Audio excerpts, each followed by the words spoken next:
Is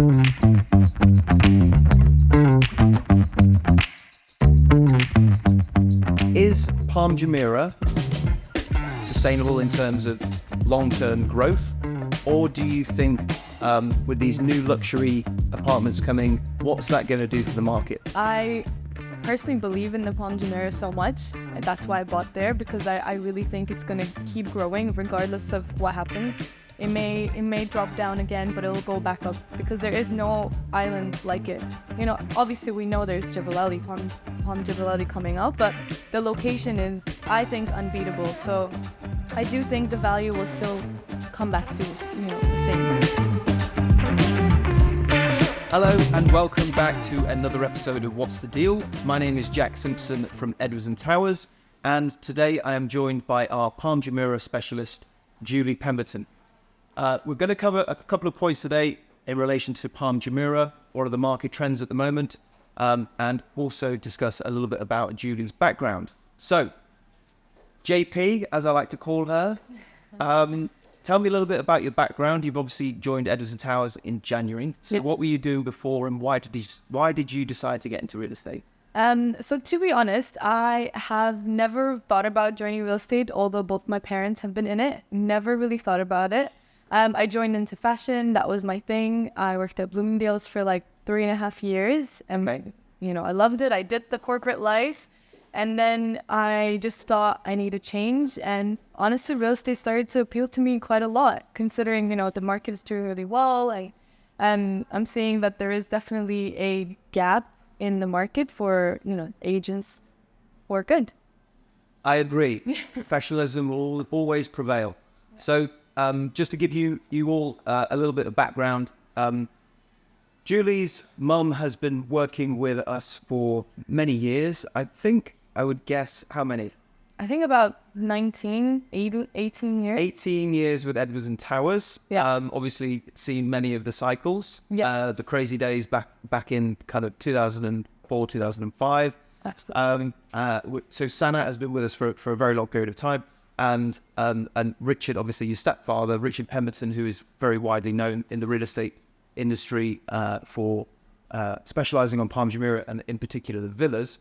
So your background has always been real estate, yes, right?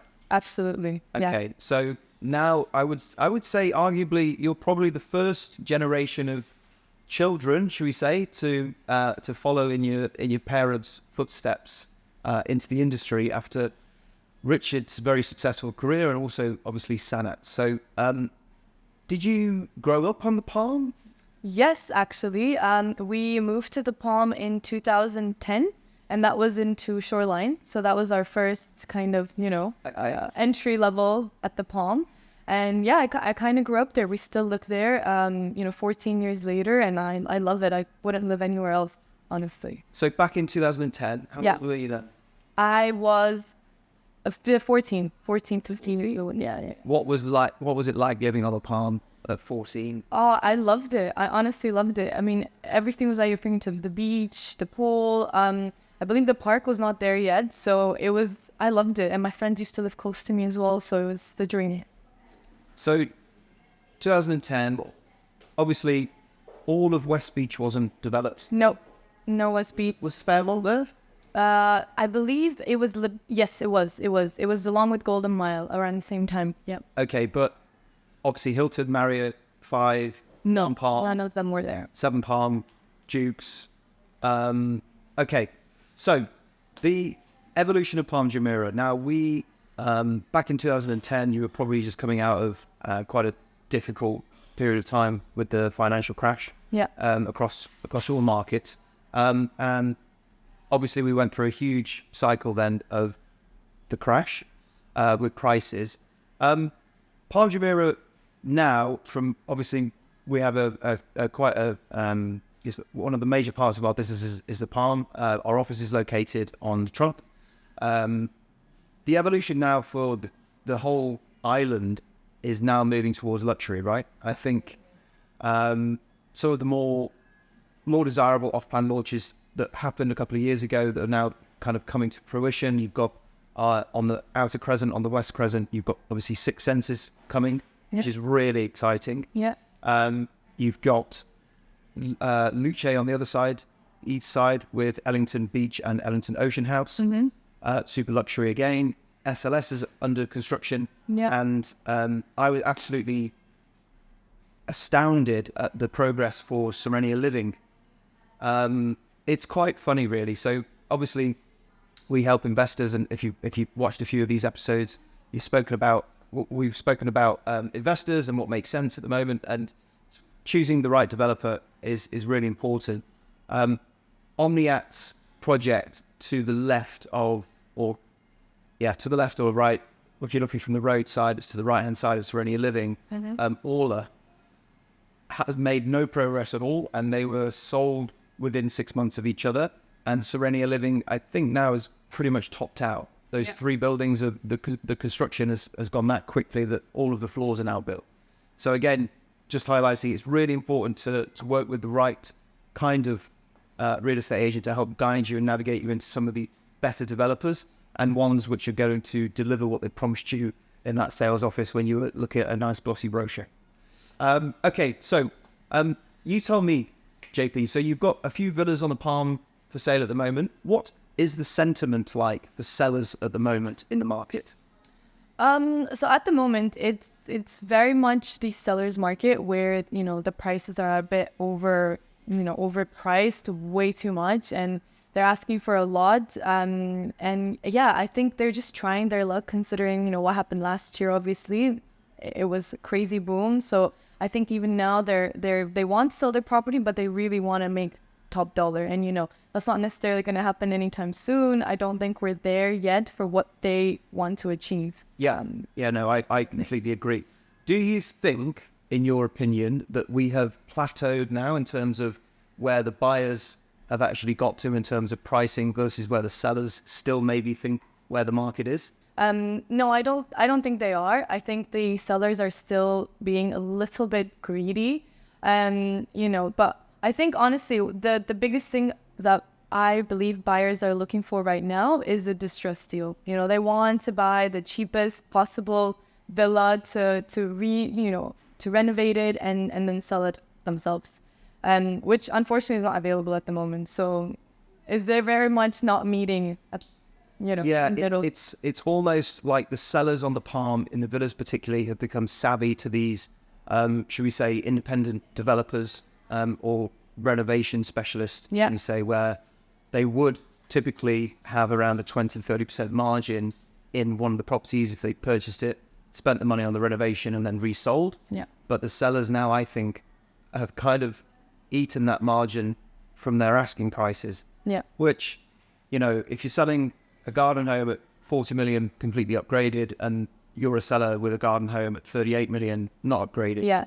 Doesn't make any sense. It doesn't make any sense, right? And fundamentally, the condition of the property is in such a state of disarray, and it's so dated that it desperately needs this injection of modernization. Absolutely. We went to an open house a couple of months ago for was it garden home? Yeah, it was a garden home that we visited, right? For Sunday, yeah. Tell me about that in terms of the quality and the developer that was working with you on that, because you got the invite to that open day, right? Yes, I did. I got it through a really good contact. He's an agent himself, but he works with the developer directly. So, they kind of do exactly what you said. They buy villas, they renovate them, and then they sell them themselves. Nothing external included. So that was really nice. I think, they are trying to do what you said, where they try to renovate it to the highest possible quality, and ask for top dollar basically for that. Well, look, there's two different types of these developers as well. There's ones that are purely in it for as much margin as possible, which you can't discredit with a property boom. But there's a saying, right? That even turkeys can fly in hurricanes. Yeah. So, and then you've got the other developers that are doing a fantastic job. Now, for me personally, I think the best property I've ever visited or been into in my life was the villas at 22 Carat. The attention to detail and the materials that they used there was honestly through the roof. Now, when I was selling those, they were They were off plan. I think the developers still had a few under construction. They were around $28 million at the time, so about 100 million dirhams. Mm-hmm. But they had, you'd walk into the ensuite bathroom and it was a solid 1 ton piece of rose quartz stone, which was carved out to make the bathtub. I mean, unbelievable. Beautiful. Yeah. Natural stone as the actual flooring. There wasn't any tiles or wooden flooring down. It was phenomenal. And I think now with end users, they're now becoming a little bit more savvy with the materials being put into these properties. Yeah. You can't just expect to pay top dollar for something that looks nice on the outside. You actually want to know the in-depth details of what these developers have selected for the material choices going into the villas. Yeah. Now, you are a Palm Jumeirah owner yourself, Yes. aren't you? And you have been through this. Yes, I have. So let's start with the bad stuff first. Yes. The bad stuff. Tell me about your bad experiences that you faced renovating. I mean, I think in our situation, right, we are quite entry level to the Palm, so we couldn't exactly afford a massive villa or, a renovated apartment. So Okay, we have people looking for entry level stuff as well as the luxury. So exactly. So that was our aim. Our aim was to, buy an entry level apartment, which is in the Golden Mile, and then to renovate it ourselves to the quality that we want, which is good, but not, the highest, let's say, medium quality, And so we had to find, obviously, contractors and carpenters to do all the jobs that we need them to do, obviously. And so, yeah, we got recommended a carpenter. And I think 2 months in, he completely took our money and disappeared to his country. And we haven't heard from him since. So that was I think, the worst experience, honestly. Yeah.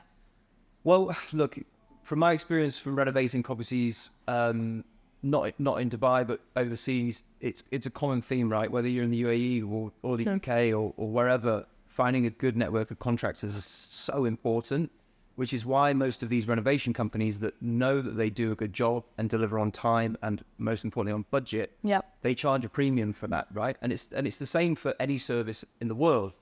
You can't expect to have, top workmanship for a discounted price. It just doesn't work like that. And that goes for any service industry, I suppose. Yeah. So the Golden Mile property that you purchased, was it a full renovation? It was a full renovation. We knocked down walls. We did the bathrooms, the kitchen, everything, floors, ceilings, literally completely redone. Okay. And so obviously the carpenter that was probably responsible for doing the custom-made kitchen, fitted wardrobe, beds. Yeah, he did not deliver anything. So we had to find like outsourced little companies to do every single job. But at that point we said, there's no way we're cutting costs. We just have to bear the cost to have a good quality product at this point. So okay, so important point, guys. If you're looking at renovating the property anywhere in Dubai, do not trust the cowboys. Go with a reputable company. Yeah. Don't chase after the lowest quote possible. Always go after the guys with a good reputation that have done it before and will complete on time and on budget. Absolutely. So with I mean, a lot of or most of the properties in Shoreline and Golden Mile now need renovations. Yes. Okay. A lot of the villas do as well. Mm-hmm. Now, back in 2020, when I was looking at around some of the villas, we were averaging about 900, 1,000 dirhams a square foot for the renovation cost for a high-end finish. With everything that's gone on with the market at the moment, obviously contractors are super busy. They are being a little bit more particular with the jobs that they're taking on, and material prices have increased as well. Absolutely. That being said, I still think that you're still in the region around 1,200, 1,300 dirhams a square foot for a renovation. Yeah. Which is very good. If you're looking at, the average size of a garden home is 5,000. 5,000 inside. Yeah. So you're looking at around, let's say, 5 million dirham renovation. If you can pick up a garden home for 30 million, a little bit less, you could get a little bit less. There's still a little bit of margin in there for an uplift, but it definitely isn't the 20% margins that previous independent companies have picked up over the last couple of years. Yeah. So, question: Is Palm Jumeirah sustainable in terms of long-term growth? Or do you think with these new luxury apartments coming, what's that going to do for the market? I honestly think this is a really good question. It's my favorite question. I personally believe in the Palm Jumeirah so much. That's why I bought there, because I really think it's going to keep growing regardless of what happens. It may drop down again, but it'll go back up because there is no island like it. You know, obviously we know there's Jebel Ali, Palm Jebel Ali coming up, but the location is, I think, unbeatable. So I do think the value will still come back to, you know, the same. Yeah, I agree. Look, the most important thing is, and I've mentioned this many times, and I tell investors the same, is if you're buying on an island here in the UAE, typically you've done extremely well in terms of long-term capital appreciation because there's a finite supply and there'll always only ever be that many units on an island. Now, Palm Jumeirah, because it's the largest island at the moment that's occupied with residents on there, is only just coming to its final stage of being completely finished. There's only, I would say, 3 or 4 plots on the Palm, on the Crescent, and maybe on the actual fronds. There's probably a couple more. But once they're done, it's completely finished. And then you are fighting for a finite supply of property on the world's most renowned island in the world. Exactly. World's most renowned island in the world. Makes sense. So yeah, but look, if you look at Blue Waters, I've said it before, if you look at Bulgari, if you look at now Port Zalamer coming up, Pearl Jumeirah, there's a new project which we visited called Shah Emirates further south towards Abu Dhabi, just adjacent to Al Jurf Gardens. That is another prime example for a great opportunity to buy. The smaller islands, you'll get there probably quicker in terms of your capital appreciation. Once it's fully occupied, it obviously takes less amount of time when there's only 10 buildings on an island compared to Palm Jumeirah, where, I mean, I don't even know, I think there's 25,000 units on there. There's a lot. So yes, and Palm Jebel Ali will have that, but it's a 20, 30-year play. Right, and I think there's most definitely, if history repeats itself, there's definitely going to be some cycle fluctuations there. So, overall, Palm Jumeirah. We obviously work exclusively with a lot of sellers on the Palm that want to list off market. Okay, how do you approach those sellers that, let's say, don't want to list, but want to work with you exclusively off market? What do you offer those sellers compared to other brokers out there, for example? I think what I can offer to those sellers is obviously the network that I can provide, and not just myself. Obviously, as we mentioned previously, Richard as well, who has a massive network after being in the villa industry for like so long, for 20 years almost. So I think obviously those two things. I think in terms of my own characteristics, honesty, transparency. I think those things are maybe underrated in terms of the real estate industry. I think a lot of people want sharks. But I'm not that. Okay, and I mean, look, I completely agree with you. The real estate industry is extremely competitive.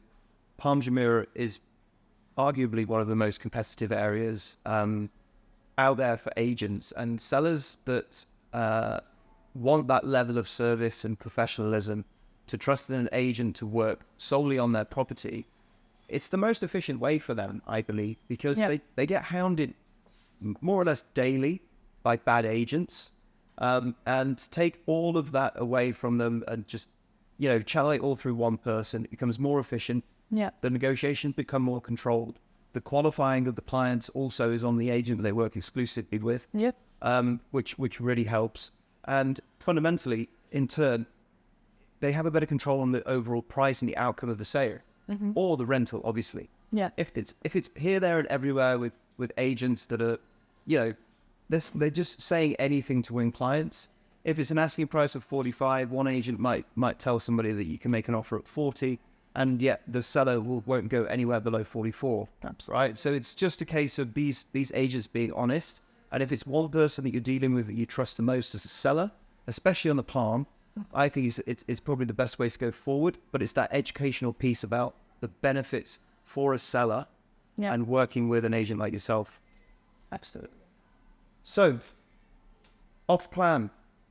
Yeah. There's a few projects off plan that are happening at the moment across the UAE. You've been here for obviously many years. Yeah. What's your favorite off plan project at the moment? I honestly think the best price per square foot would be in SLS. It's not necessarily my favorite, but I think it's the one that could get you more for your buck.